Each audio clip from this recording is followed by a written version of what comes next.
قطع إلى فيليبي كاسيدو. فيليبي كاسيدو هي الكرة طويلة إلى الجهة البعيدة. محاولة عبد العزيز برادة مقطوعة من جديد. محاولة كرة خطيرة. تسديد. جول. جول. علي أحمد مبخوت. علي أحمد مبخوت يسجل الهدف الأول بالدقيقة 17 من عمر المباراة.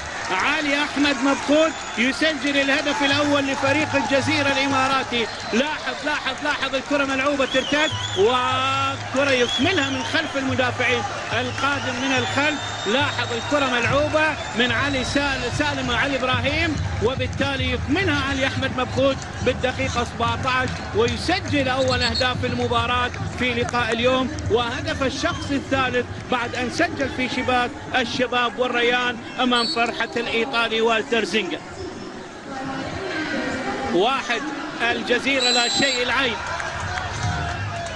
المباراة راح يكون إلها لون آخر. الجزيرة راح يبحث عن هدف حتى يأمن انتقاله، والعين بالمقابل راح يبحث عن كرة يسجل من خلالها هدف في شباك الجزيرة حتى يضمن بقاء وتأهل إلى الدور القادم. الكرة من هلال سعيد تذهب إلى الجانب. لعوب الكرة عند اللاعب محمد عبد الرحمن. تعود الكرة لمحمد فايز. هجمة لفريق العين. عالي من محمد فايز. طالت الكرة إلى خارج الملعب إلى ركلة مرمى لفريق الجزيرة الإماراتي.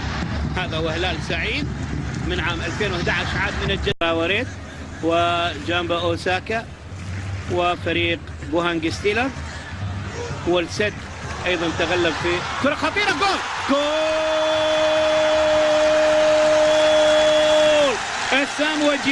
أسام وجيان يسجل الهدف الشخصي التاسع في هذه البطولة وهدف التعادل بالدقيقة 60 من عمر المباراة.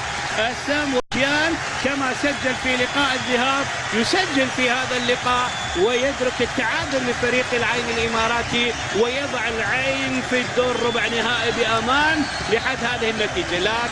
لكن لو فاز الجزيرة 2-1 راح يجرونا إلى شوطين إضافيين وركلات ترجيح. هدف يسجل جيان أسامو جيان اللاعب الدولي الغاني. 77 مباراة دولية، 39 هدف دولي، عمره 28 عام. لعب لساندرلاند، لعب لرين الفرنسي، لعب لأودينيزي، لعب لمودينا. 29 هدف هذا الموسم يسجل. أحمد إلى إليكس يحاول يلعب الكرة خطيرة لدياكيه. إلى جيان. جول.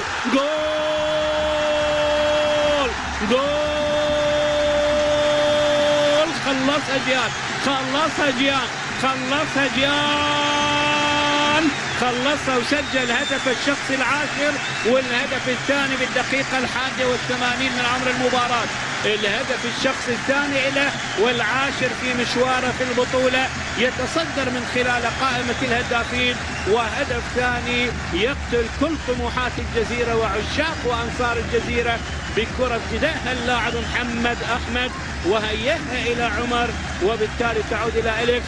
دياكيه بكل عقل وذكاء هيئها من نفس المكان بالتمام. يسجل اللاعب أسام وجيان بنفس الطريقة، يسجل وكأنه صورة طبق الأصل من الهدف الأول، يسجل من خلالها اللاعب أسام وجيان الهدف الثاني لفريق العين والهدف الشخصي العاشر إلى في مشوار البطولة.